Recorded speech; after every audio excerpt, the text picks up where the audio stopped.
Welcome to the Uplifters podcast, where every week I get to talk to a midlife woman who's doing big, brave things in the world. Today, I'm talking to Gita Vellanki, founder of Neeshi. And I hope that from this conversation, not only if you're a midlife woman, will you get some really great insight into how to care for your body and your hormonal shifts during this period by learning about the products she's created, but you'll also learn what it's like to be a midlife founder and to battle the mindset challenges of doing big, brave things in the middle of our lives as we learn so many new systems and tools and learn how to create in this world bravely and boldly and hopefully challenging some of our past assumptions about what was possible for us all. Gita, thank you so much for taking time to hang out with us today. Thank you for having me. I'm very excited to be here.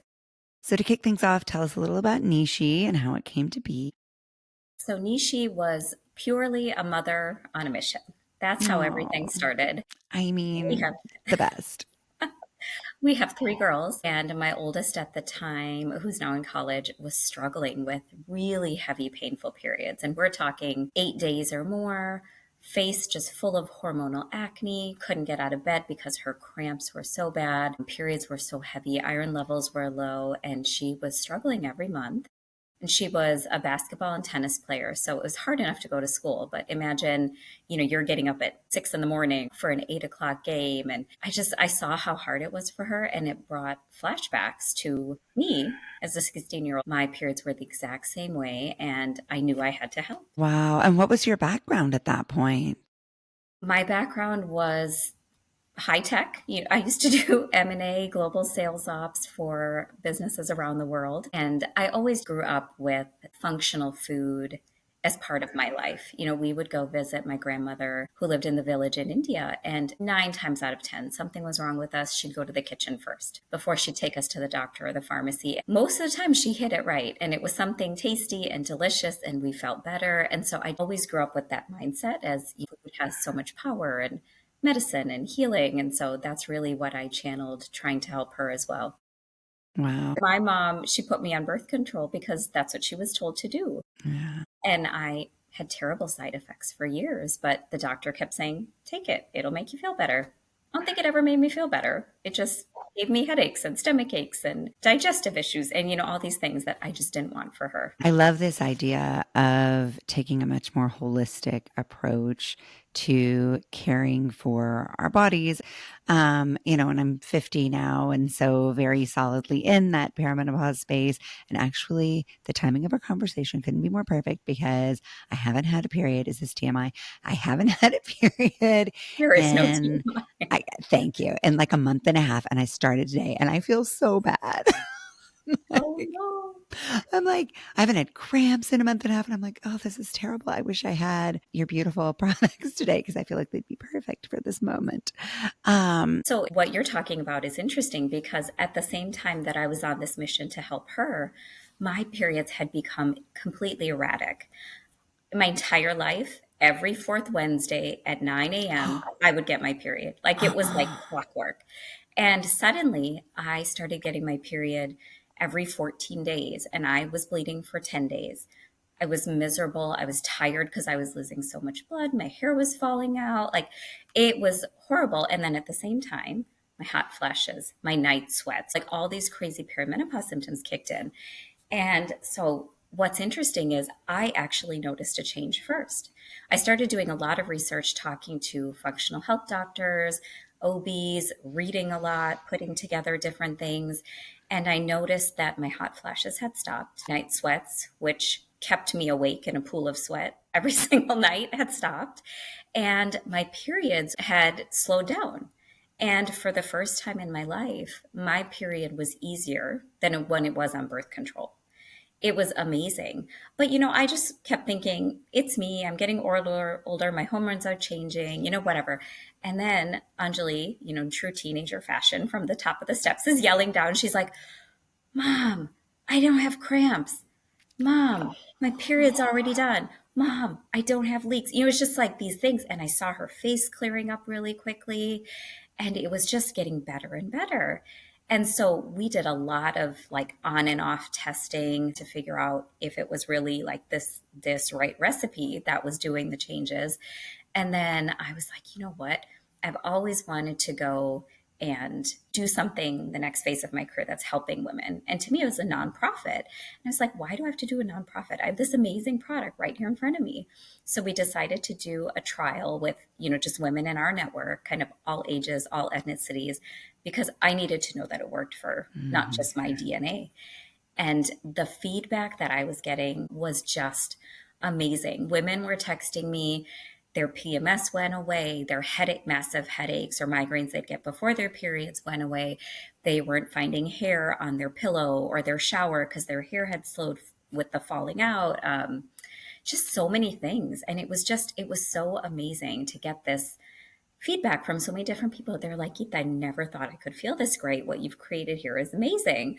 So I was like, okay, I got to do something about this that help other women. And so that's when we officially decided to launch Neeshi. And it's been 3.5 years now. Wow, 3.5 years. And so that's both a long time and a short time. Yeah. Give me the highs and lows. What has this journey been like? Crazy journeys. We started with frozen products. They were little mini gluten-free, fudgy, delicious cakes that would just, no matter what you did, couldn't stay cold, right? It was so hard. And I had no idea what was going on in shipping until one day, one of my friends and customers who had moved down to San Diego said something. And I was like, you know what? Can you just take a picture of what you're getting? Because here's what I'm shipping you, right? And it was this beautiful little risen, perfect cake. And she sent it to me, and I didn't sleep for 3 days. I was like, oh my God, why does it look like that? They're completely beaten up. It looked like the postman would just like kick the box down the block. And you take all of this care, and then this is what your customers are getting. So I reached out to everyone. They're like, we don't care. It tastes fantastic. We feel better. I don't care what it looks like. And I was like, but I care what it looks like. And so then we took a lot of time to try to figure that out. And throughout that process, a customer who was with us for probably a year and a half at that point said, I'm going through IVF. My doctor is so happy with the changes to my cycle ever since I've been on Nishi, but I need to reduce the sugar as I'm going through IVF. And I was like, you know what? I've always had this idea in the back of my mind of this lower sugar spread. And also we were doing a lot of in-person pop-ups at the time, and I would get feedback from women of, this is amazing. I love how it tastes, but I can't eat a cake every day. And I was like, it's not high calorie, it's high in fiber, it's protein, it's, all these essential fats that women need. They're like, no, but I can't eat a cake, but I can eat this spread. And I was like, but there's a 30-calorie difference. And it was just this mental block that they couldn't get over. And so when I finalized this spread for this customer, she super happy. And then women just started latching on because that guilt factor went away. And it was so interesting to see because we always had, so we had cakes, we had muffins, we had protein powders, but I think most of us just tolerate a protein powder we already have. This concept of this dark cacao nut butter spread is intriguing to people, right? And so that's what really caught on and just very quickly became our hero product. But it also opened up the doors to launch on Amazon, to launch in spas and boutiques and, custom focused grocery chains and health and wellness centers and things like that. And so it just completely changed our business. So I really feel like this year, and I think I've said this every year, but this year is kind of start over, right? Because now all of these doors have opened up that didn't exist before. And it's just been so interesting to see. It's almost like a darker chocolate version of a Nutella. I guess that's how I would describe it in a way. And it's funny, one of our dietitians who made a reel for us, and she's like, did you reach for 7 spoons of Nutella on your period last time? Well, you only need 1 spoon of this. Right. And so that's what always plays back in my head when I'm telling people about our product. But it's become so easy for women because if you're in a hurry, eat it off the spoon and go about your day. And it's good afternoon little pick me up. Because Nishi's like a vitamin and you need to eat it every day to keep your body nourished. It's just an easier way for people to do that. It's really cool that it's built around pleasure and something really enjoyable. Yes. Because as women, we are taught to deny ourselves pleasure and like it has to be painful to be beautiful or helpful. And so, this idea of no, you don't have to choose. You can take really good, loving care of your whole self at once is Yes. And exciting, I that's think. exactly, that's what that was the ultimate goal, right? Feel good while you're helping yourself. Yeah, that's really meaningful. And I just think sends a good message to ourselves that Right. we deserve to be well and that we deserve to take care of ourselves and that that gets to be a priority among all our other priorities. Absolutely. So, for you as a founder, it sounds like you had some business experience. You probably had a nice network of folks who had experience that was valuable and useful that they were willing to connect you to. Probably had a little bit of financial capital, I'd guess, that you could invest in this.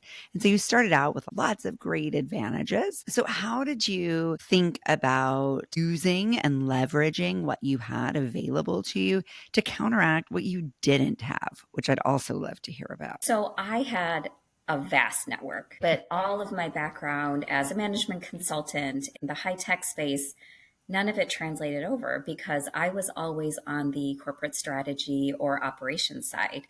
And CPG is so much about marketing. That is something I, to this day, feel like don't understand.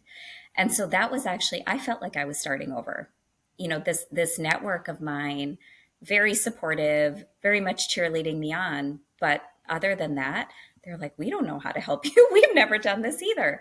And so a lot of it was just reaching out and finding a community, whether that was a community of other small businesses who are dealing with the same challenges, just so you had somebody to talk to, or just slowly making that path to finding mentors. But it really felt like this, bright-eyed 20-year-old girl who, at the time we had landed in New York City and I was scared. It was kind of the same thing, right? I didn't know what I was doing. And so it took a long time to find that footing. And I started out really slowly with a cottage food license, which in the state of California allows you to sell and ship only within the state of California. But I was like, you know what, this is so different. I don't know what I'm doing. Let me figure this out. So I took a class and they partnered us up. And I met this woman who within 3 days we had to turn around a pitch. And at the end of the whole session, everybody had to pitch. And she gave the most beautiful pitch. I was like, how did you do this? This is amazing. She's like, well, I'm a web designer. This is what I do. I was like, all right, you're my new best friend, right? So she helped me build and launch our first website.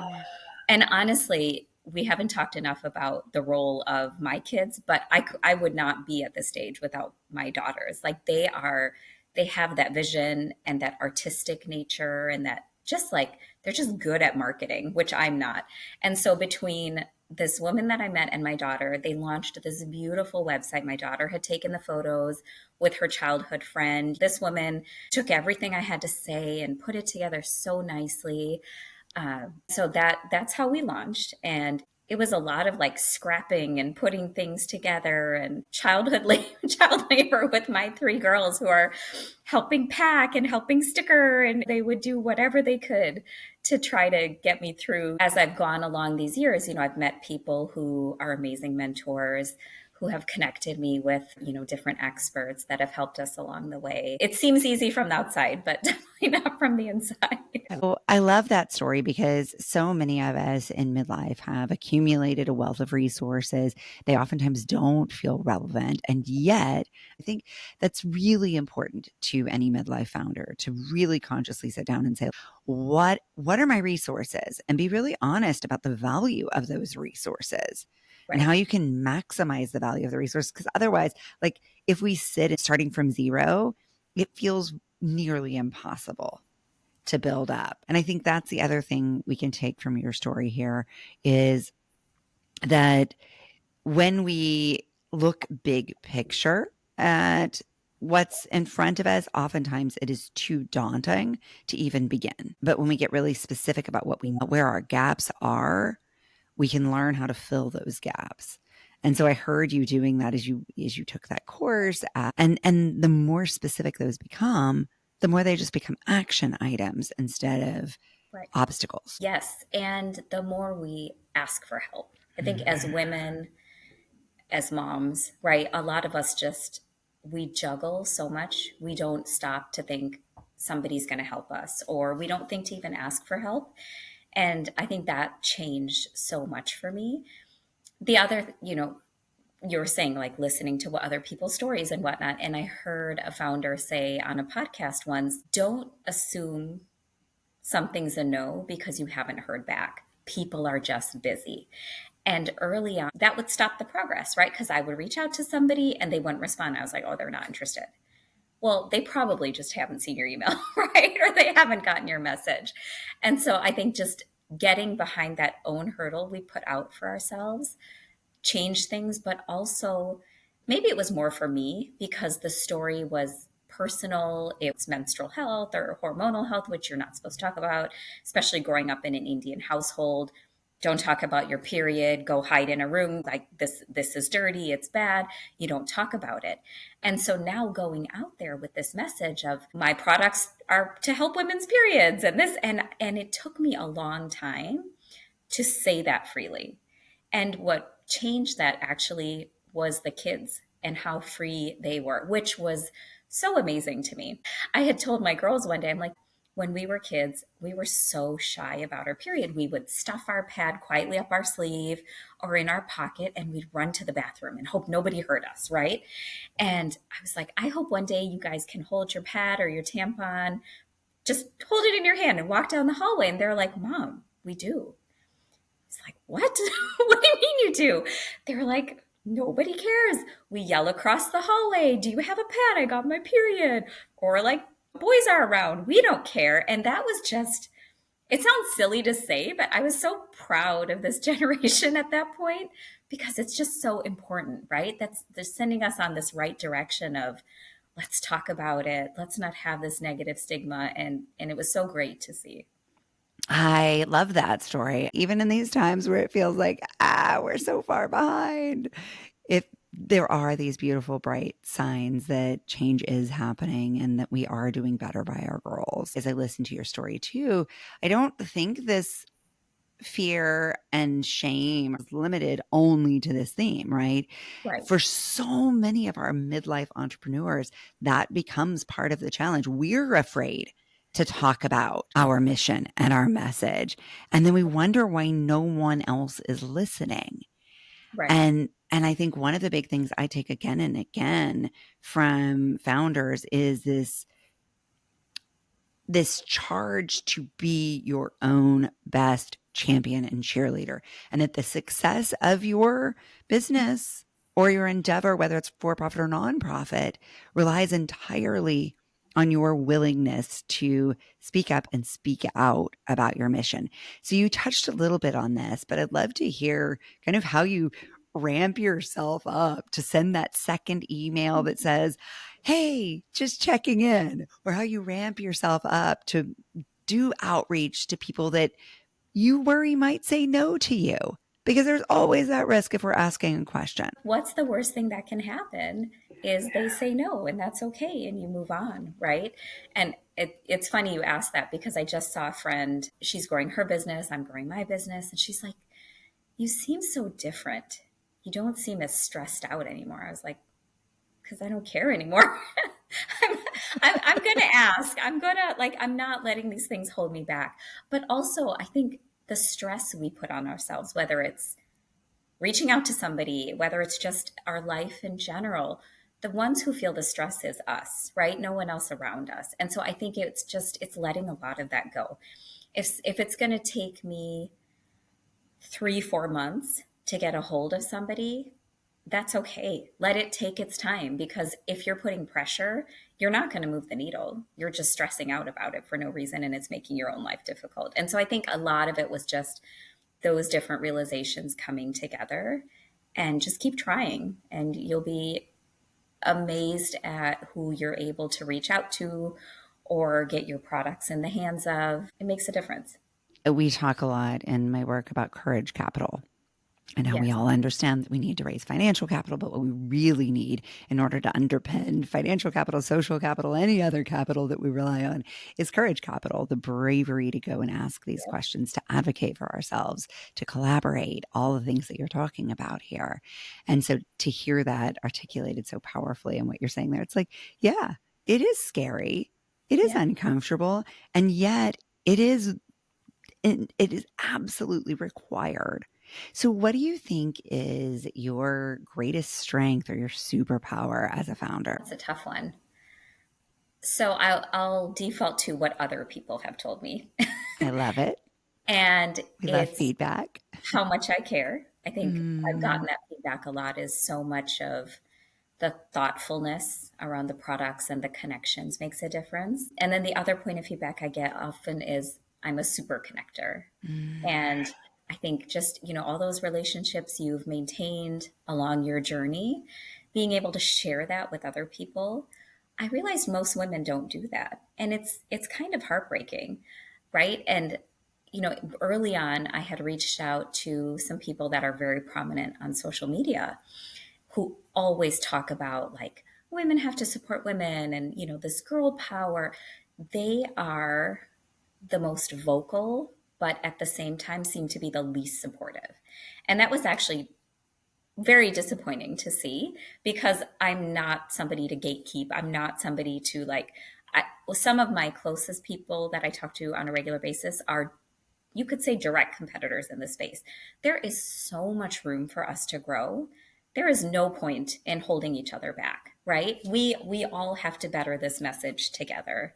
And so I think it's just put yourself out there, but give back as much as you expect. And I think that's one that's rare to see. yeah, it sounds like trust is a big factor too in your Yes. success, Yeah. I think that believing that things will work out. And what would you say is your biggest challenge or struggle or weakness as a founder? 100% anything in the world of marketing. that is that is such a challenge for me. And I knew that from day one. And so I've very early on hired a marketing firm to help with messaging, content, collateral, social media, like you name it. And coming from a very operational, strategic background, I made sure to vet everybody. I talked to resources, they were highly recommended. Nobody fit the bill. So far, I've gone through 4 different firms, and it's been so frustrating.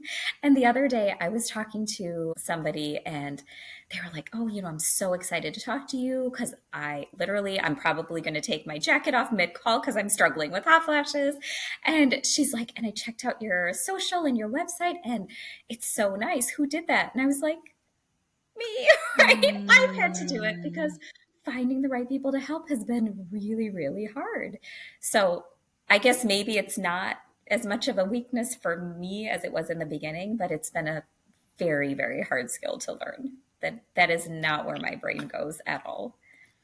But what a great story for all of us. I mean, A, to remember that everybody has weaknesses and everybody has strengths, and our weaknesses are in no way a defining force. You are learning as you go, and none of us are walking in with all the answers, but you probably do have the most important asset of all, which is passion and willingness to learn. And if we can cultivate those two things within us and sustain those two, passion and willingness to learn, then everything else can be bought or borrowed or learned. Yeah, 100%. So what would you say to a midlife woman who is interested in building something based on her own dream or desire, or just simply a wish that it existed in the world, or maybe even just because she wants to build something? I would say there's 2 things, right? Own your story, which we've talked about, but also understand what you want out of it and be realistic. We we often see everybody's a midnight, overnight success, but that overnight took them 7, 10, 15 years. But we just see that tiny bit of data and we tend to hold on to that. So I think it's be realistic and understand how much you actually have to give to what you're building, and then you'll get there. So setting a timeline based on the reality of your context.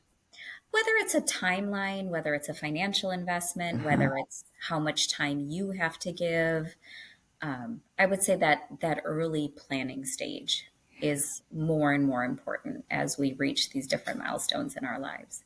I love that. Yeah. So it's really about creating the strategy based on the resources available. Right. Yeah. Cool. That's really smart. And as uplifters, we love to uplift other uplifters. So what's the best way for us to support you and Neeshi? Supporting me and Neeshi is going to come by supporting yourself. So try the products, give it a month. You will see a difference. I mean, I've had only 5 people who have ever told me they didn't see a difference. And it's because they had some other medical issue like endometriosis, right? Which is not a hormonal imbalance. So I would say the best thing you can do to support our mission is to help yourself. Oh my gosh, I'm so excited. Awesome. Yeah. So if we order, I think you have a special discount for uplifters. I do. So you can go to Neeshi.com. That's our website. And the special discount code, which will give you 20% off your next order, is Uplifters. So make sure you use that discount code. We're also on Amazon, and make sure you follow us on social as well. It all helps. And leave a review. That is the best way I can say to support a small business is leave a review. Isn't it bonkers how much that helps? And it's free and it takes 2 minutes. One of the one of our recent guests has this amazing experiential space, and I went not long ago and posted a few photos on Google, and I got a notification yesterday that said like 30,000 people had seen my Wow, photos. that's I was like, amazing. that took me 10 seconds, and Right. I And get to people feel are, like I've really contributed to Karen's amazing yes. work now. But you have. You absolutely have. And it It is was so so hard easy. to get people to leave a reviews. So keep doing that. I absolutely will. It feels so good. Um, and, it's like we want to share the things that we love and believe in. You were nominated by Kimberly Lau for our podcast, who listeners met in an earlier episode. Who would you like to nominate, Gita? So I would love to nominate my friend Kriti Garadia, and her brand is Maj.